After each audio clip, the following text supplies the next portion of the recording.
So every once in a while you kind of want to bring it back up into kind of a pile so that it doesn't completely skin over.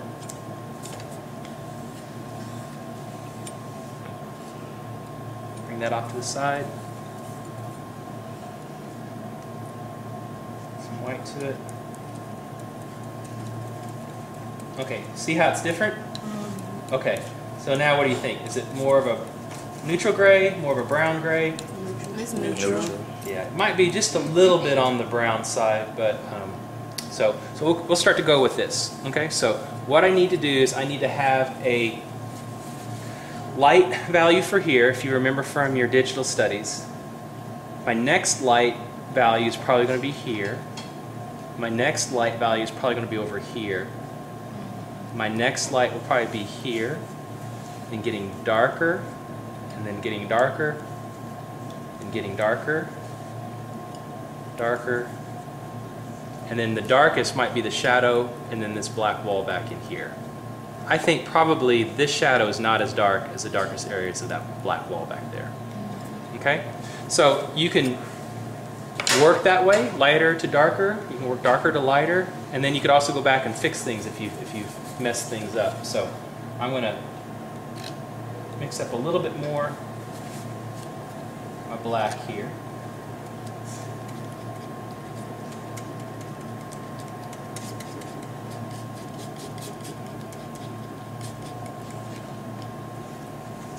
And I think I do want to establish, I'm going to go darker to lighter. I think I'm going to establish my darkest areas first. And I'm going to add just a little bit of water to my brush, just so it moves. It's not quite as sticky.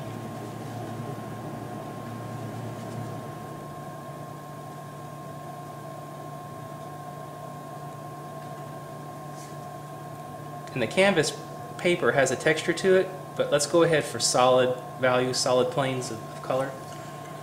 Don't do too thin, because then that will make it a lighter value. It'll be like a wash of that color.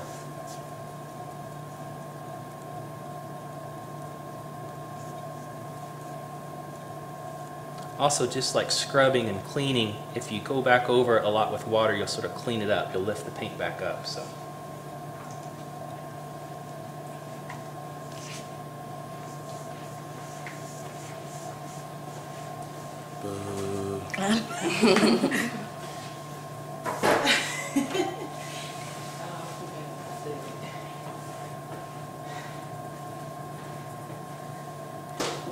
Okay, so that might be some of my darkest area right there.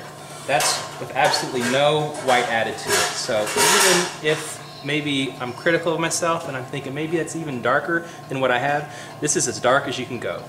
It's like turning your speakers all the way up to 10. You can't get any louder than that. I mean, that's just as loud as it goes. This is as dark as it goes, and I can't get any lighter than the white.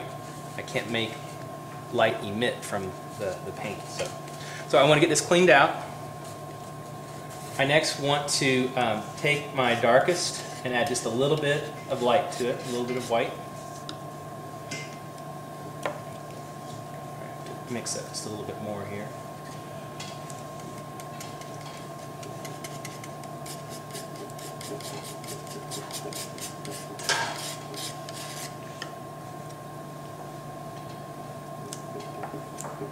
Okay, so just a little bit of white should make this lighter.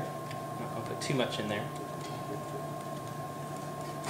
A noticeable difference is really all we have to have.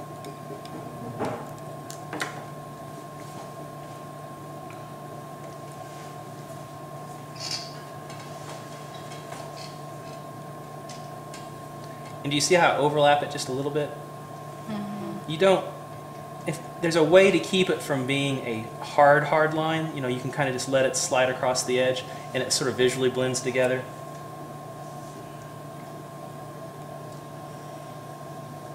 This is the bright, so it's got a sharp edge on the front, so that helps me keep a nice clean line, even line right there. And then I can kind of fill in a little bit looser.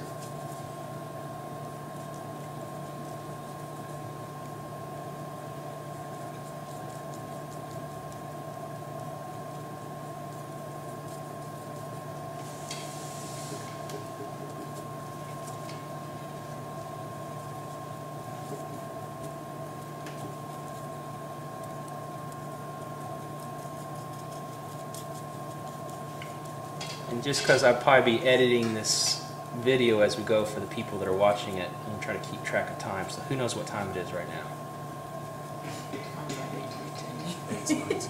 What time? 8:22. 8:22. So we've been at it about 15 minutes now.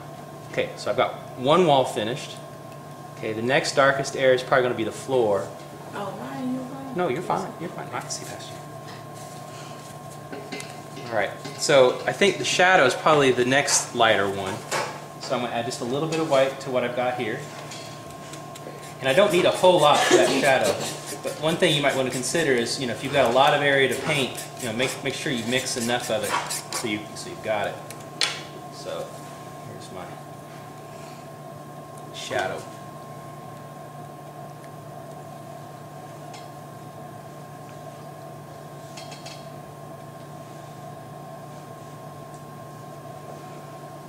And if you paint it a little bit too big, don't worry about it. The next value you paint next to it, you can kind of close in on it.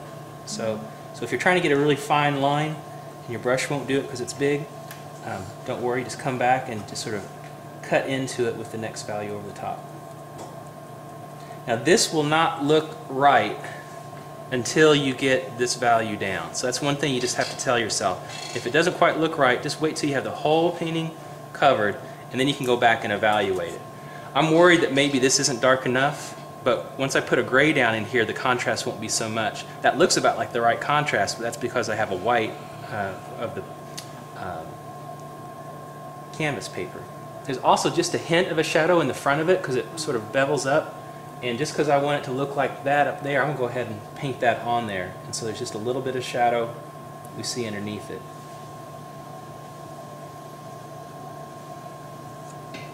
Okay, so easy so far, right? Nothing.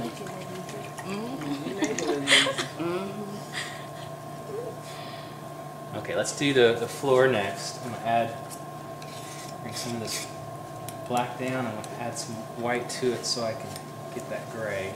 I'm going to do the outside dark and then the lighter that's in here.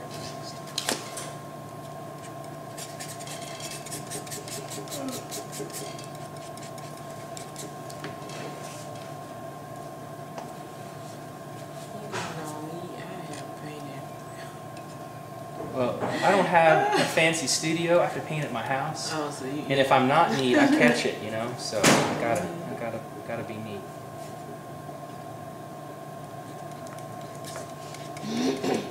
Now, are you using the browns and blues to keep it dark but still have like the contrast and color? Yeah, to make it a rich black.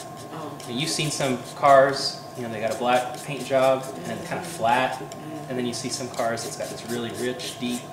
You kind of look into it; it's got some depth to it. Well, that's what I'm hoping this blue and brown does. That it makes it just a little bit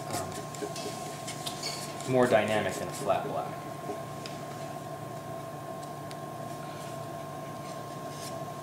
And see, I know I have to get to a light gray for in here, and I want to make sure that I don't already get there on this darker area. So I got to make sure that this is going to be darker than that, and I think I'm okay with that.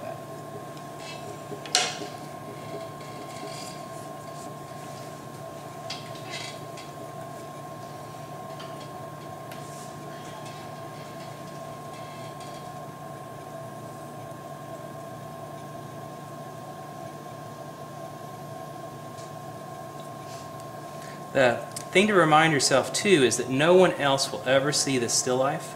So if you're beating yourself up because it doesn't look exactly like the still life, what you want to ask yourself is, does it look like a painting?